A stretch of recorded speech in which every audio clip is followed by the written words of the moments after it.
guys, it's Toniko, and I'm someone who does animation and works within the animation industry.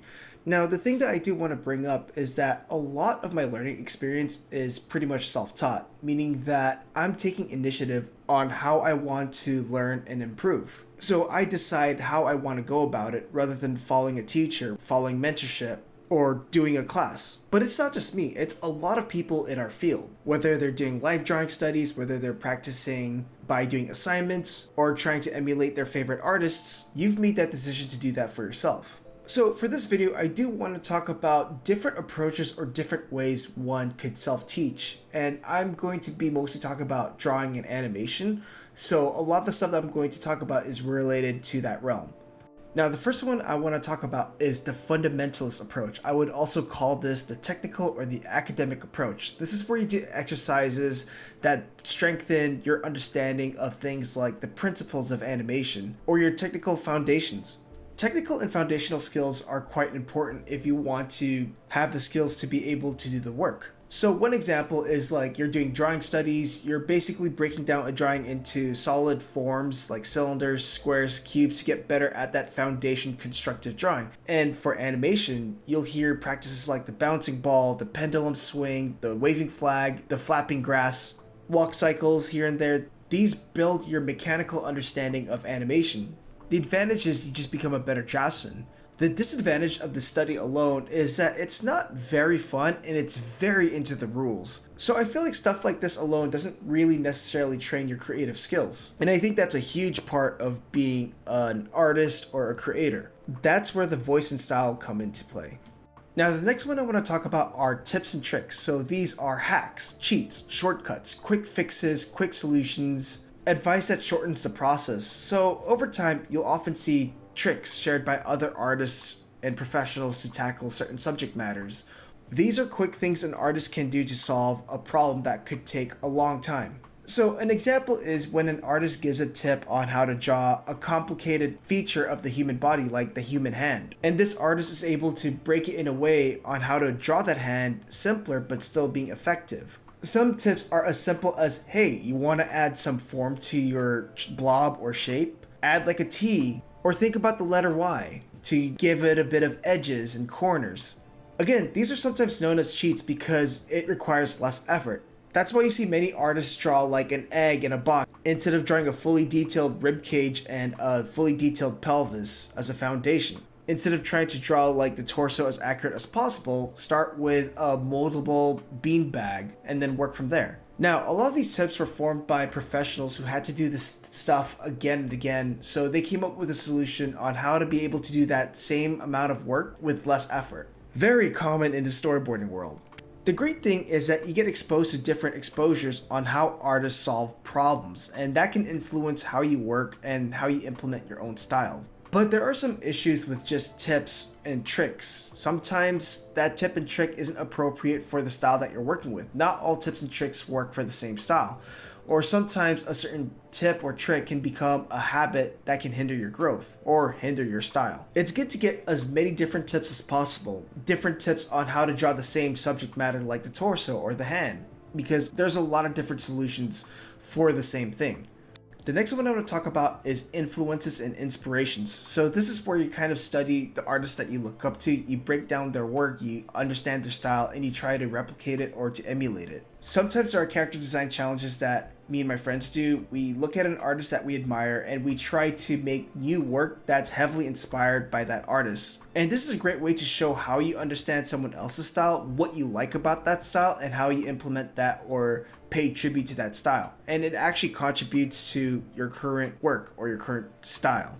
The thing I love about this is that it helps me understand my tastes, but at the same time, it helps me get a better understanding of breaking down the things that I do like. And sometimes it'll make me go in a little venture where I look at an artist I like and I start pinpointing things that I don't necessarily register with or I don't necessarily like and put in my own sensibilities to something that's more to my liking or more to my personality. It also builds some great observational skills.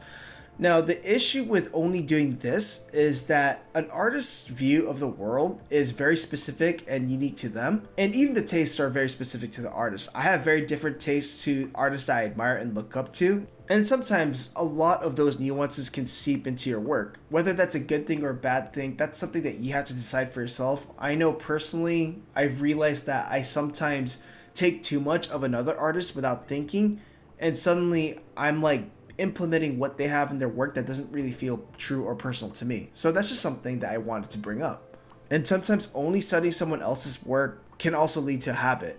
Now, the next one I want to talk about is studying from actual life. So sometimes you'll catch me drawing in a cafe with a sketchbook, just drawing people and things around my surroundings, or sometimes I'll just copy frame by frame from a live action movie into an animated 2D thing. And it's just for me to understand and absorb what I get from the live world or the human world, not the cartoon world. Look, a lot of what we do is taken from life, ranging from stories to character design to animation. There's a lot of nuances that life has to offer that certain tips and tricks or certain principles don't always have a say in. So there's this one clip that I was studying from the movie The Warriors, and this person does like a weird double-fisted haymaker, but they do this little head turn in the split second that I would have never thought of. It was just something that was caught on camera, and it's something that I can implement in my own work. And sometimes some of those poses don't look visually pleasing. Like, it doesn't check all the check marks of like a really strong solid pose in a single frame. And I feel like having a better understanding or an observation of those nuances is going to affect your problem solving skills, your ideas, your overall experimentation, and your work is going to look a lot more believable because of that life drawing or that life observation session. However, I think that only focusing on catching things from life isn't necessarily going to train your creative skills. Like, how do you push certain shapes? Where do you choose to exaggerate certain things when needed? How to optimize, stylize, or even simplify what you gain from life? Or how to add your own personality to it? Because I feel like that kind of stuff requires a bit more experimentation. Now, the last one I want to talk about, and I say this for last because it's quite advanced, and I would say this leans towards the conceptual and the theoretical. So these are things like asking yourself questions, thinking about challenges, limitations, solutions, parameters, and experimentations. This is my favorite approach to learning. It's when you give yourself certain questions and parameters to work with and how to use those to achieve certain goals. So here's an example. In animation, utilizing squash and stretch is a great way to show weight. But if there was no squash and stretch, are there other ways you can show weight? You can think about things like delaying the timing, making it more stylized. You can think about the drawing, making the drawings and the characters and the poses feel like they're really pushing their weight around. Some examples could be like, could you tell a decent story by only using one shot? Could you tell a story without using dialogue? Could you make a thought-provoking, evocative painting with great composition with only using black and white or a very limited color palette? If you were animating a run cycle, could you make a run cycle effective by only using maybe 2 or 3 drawings in that loop? Could you make an effective drawing with only using very minimal or limited lines? If you were to eliminate a crucial step of the process, could you still be able to make a decent piece of work? I feel like stuff like this requires a lot of experimentation and the will to break rules. I think part of creativity is learning how to not be afraid and just be playful, or removing certain factors that might be too overwhelming and limiting it to a very few so you only have a handful of things to worry about. I feel like this learning approach not only builds on your overall sensibilities, your style, and your problem solving skills, but it also allows you to trust your own instincts, which relates to your own personal touch. But I will say that if you're a beginner, it might be a bit tricky because sometimes a beginner will probably take this and mistake experimentation and thinking about limitations or constrictions and challenges. They might take it for fact, or they might take it as fundamentals. And they might hone in on the idea of like breaking the rules to play around with this, but that can also become a habit. And that leads to some artists having more style than substance. I don't know if you've heard that saying, but it's a saying of the style speaks louder than itself, more so than the fundamentals and foundations behind it. But I will say overall, this is one of my favorite ways to learn my medium. If you just keep in mind that this is neither a right or wrong thing, it's more of like, hey, here's another solution, or here's me playing around or experimenting. It's not a one-for-all solution, then it's a great way to learn. So when it comes to self-teaching, I've talked about approaching it the fundamentalist way, where you think about technical skills, copying your favorite artists, taking in influence, inspiration, studying from life, learning tips and tricks here and there, and the whole questions and experimentations. These are all great ways to be self-taught.